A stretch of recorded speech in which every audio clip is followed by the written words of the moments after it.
Can't believe they pulled off what they pulled off.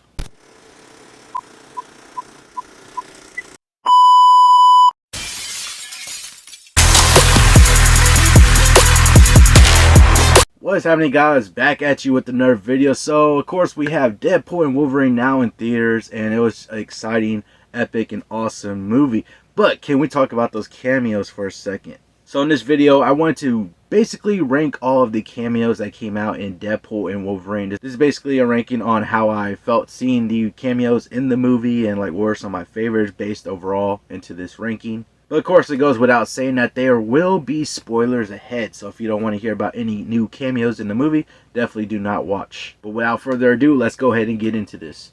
Coming in at the bottom for me is going to be Hunter B-15. Now, she came in at the very end of the movie, and she really just didn't do anything besides just come in and check up on, Paradox and what he was doing and all that. So she really didn't have too much to do. Next up is going to be Nathan Fillion as Deadpool. I didn't even know he voiced Deadpool until like after I watched the movie, like maybe a day or two after I watched it. When I actually found out he voiced Deadpool in the movie. So, I mean, like, Deadpool was kind of funny, just seeing him fly around in the last battle. So, it was okay. Matthew McConaughey as Cowboy Deadpool, or Cowboy Pool, however they want to call him. I didn't even know this was Matthew McConaughey, or at least voiced by Matthew McConaughey too, until like after I saw the movie. I mean, wasn't much there. I didn't really notice that it was him talking, because I guess I just didn't hear it or too much or anything like that. But we have Lady Deadpool, and this was voiced by Blake Lively. As soon as I heard her talk, I knew that was Blake Lively. It would have been cool to actually see her in the suit, and then maybe if she took her mask off and revealed that it was her, that would have been kind of cool. Maybe she would have bumped up a little bit on the list. But as far as I know, there was somebody in the suit, and Blake Lively only just voiced Lady Deadpool. And we get to Pyro and some of the other original X-Men villains like Toad, and Azazel was in there, Lady Deathstrike. But the thing was that none of the returning actors came back. Juggernaut was in there also, I remember. But none of the original actors who played those characters actually came back to reprise their roles. The only one that did was actually Pyro, that came back to reprise his role. But he didn't really do too much, and the other villains didn't do too much in there also, besides Cassandra Nova's Goonies and all that. So, they didn't really do too much, and the original actors didn't return. Happy Hogan. Happy Hogan was definitely a surprising little cameo that they had at the beginning of the movie. I honestly did not expect that, or even put that on my bingo card to have him appear in the movie. It was just a little fun little cameo, and he was interviewing Deadpool on, Deadpool wanted to become an Avenger. He was interviewing him, and it was just a little fun little thing going on there at the beginning of the movie. We get to Hulk. Now, Hulk is definitely one that I was kind of guessing might make an appearance in this movie. Unfortunately, we did not get enough of him. All we got was a reflection in Wolverine's claws, and then we got the back of his body or head, whatever it was.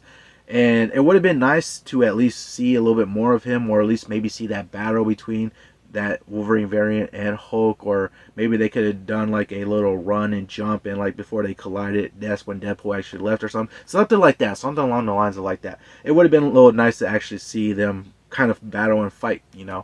And speaking of Hulk, we get to the Wolverine montage variants. This was a funny thing to see for Deadpool going through all the different multiverses and seeing these different variants of Wolverine.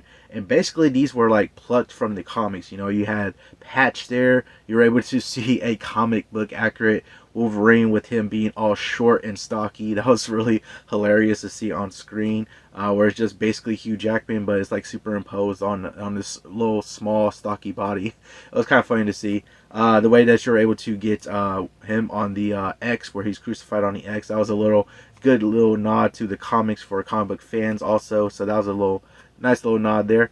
But that was just funny, the little montage that we get when he's going through the multiverse and just seeing all these different Wolverine variants. That was pretty funny to see. And Sabretooth was a nice little, not surprise, because he was already revealed in some of the trailers, and he was already basically confirmed that he's going to be in this movie. But it was still nice to see him. We didn't really get too much from him, of course. Basically, a little battle between him and Wolverine. It was just like a little run-in, and, of course, Wolverine sliced his head off and all that. So it wasn't too much for him, but it still was kind of nice to see him. Elektra. Now this one was not really a surprise, because it's already been confirmed for like more than a year already. It was like confirmed last year that Jennifer Garner was going to make her return as Elektra in this movie. And although it was nice to see her on screen, I don't really you know have too much nostalgia. Well, maybe a little nostalgia with the character, just because of those movies of, she came on Daredevil, she had her own Elektra movie. Just slight nostalgia with her, but I never go to her as one of my favorite versions of Elektra. So, but still, it was kind of nice to see her on screen still. X-23. When it comes to X-23, I wish they would have kept this as a surprise. They basically revealed her in the one of the final trailers that we got before the movie came out. And it just would have been a nice little surprise that if they kept that secret, It just would have been nice if we got that in the movie itself without any spoilers or any, like, without it being revealed. It would have just been nice to see her in the movie. Her coming out, with her being like the last reveal of her coming out with when we go see them in that group. And it would have been nice to see her, like as a little secret cameo.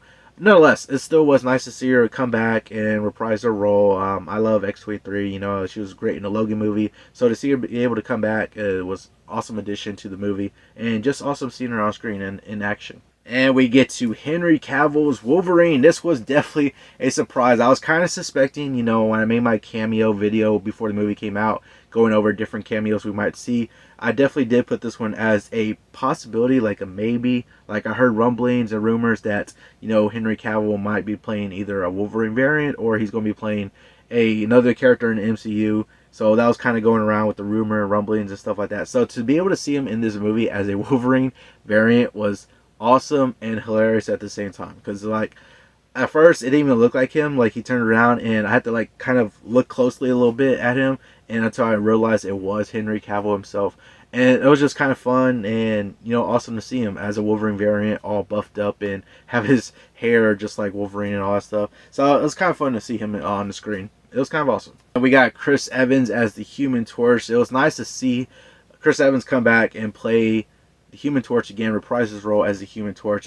They got me at first. I'm not gonna lie, they got me in the first half, where I thought it was going to be a Captain America variant or some kind of Captain America, because he was wearing, he had that thing over him, but you could see on the sleeves, he had the sleeves out, and it was still like blue and red going on still. So I thought it was going to be a Captain America variant. They had us in the first half, not gonna lie, but whenever I remember Deadpool was saying, "Oh, he's gonna say, oh, Avengers, awesome!" And then Chris Evans goes, "Flame on!"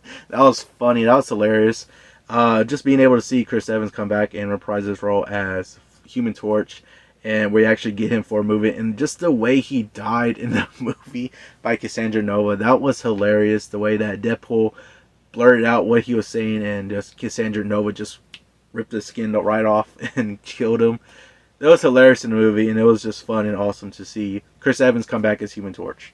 And we get to Gambit, played by Channing Tatum. Now, this one is definitely a deep cut to people who know behind the scenes kind of stuff going on with the Marvel movies. Of course, he was promised to play Gambit in his own solo movie a few years back, but it kept getting delayed and delayed and delayed, and until it finally got canceled altogether. And it was just nice to be able to see him. He's buddies with Ryan Reynolds, and it was just nice for them to bring him into this movie and just play Gambit. Even though he's not going to get his own movie or come back as a character, it was nice to to at least see kind of that portrayal of him playing Gambit in this movie, even though it was in a small part. And whenever he was revealed on screen, that was an awesome moment, and his accent was so over the top. It was so funny and hilarious, and with him wearing the comic book accurate suit, that was awesome to see. And it was just funny how Deadpool was making fun of his accent and stuff like that. It's like saying, "Who's your dialect coach?" It was just funny to see. It's just a fun little deep cut thing for people who knew about the whole thing with Channing Tatum and the character of Gambit. So a little nice thing to see on screen. But the one cameo I was not expecting to happen, and when this person came up on screen, I nearly jumped out my seat. Number one for me is going to be Wesley Snipes returning as Blade. Now, this was amazing and awesome to see on screen. Whenever I was doing my cameo video, I put him down at the bottom to where it's like, this is not going to happen just due to past things that have happened before. With him and Ryan Reynolds both appearing in the Blade Trinity movie, they did not get along, or they were not on the best of terms. So to see him return in this movie, reprising his role as Blade, was awesome and amazing to see on screen. I remember the first Blade movie being one of the first ever rated R movies I ever saw as a kid. It was like the first Marvel movie I ever saw also as a kid. So I love the Blade movies. I love the Blade character. I love Wesley Snipes as Blade. So to be able to have him come back on screen in this movie, reprise his role as Blade, be able to see him again in action, saying some of his iconic lines also, where he said in the movie, "Some motherfuckers are still trying to ice skate uphill." It was so funny and hilarious, and then be able to see him back in action. You know, he still looks so good as Blade. It was just awesome to see on screen. That was the number one cameo for me. That's my favorite. If I had to choose a favorite cameo, that was my favorite cameo of the movie, and it was just awesome to be able to see him back in action, see him appear in this movie, and just make that appearance. It was awesome, I gotta say. But let me know down in the comments below what were some of your favorite cameos that appeared in the movie. But that's going to do it all for this video. Hopefully y'all all enjoyed it. Remember to subscribe and turn notifications on so you know I post another video. Hope y'all have an awesome day, and I'll see you on the next one.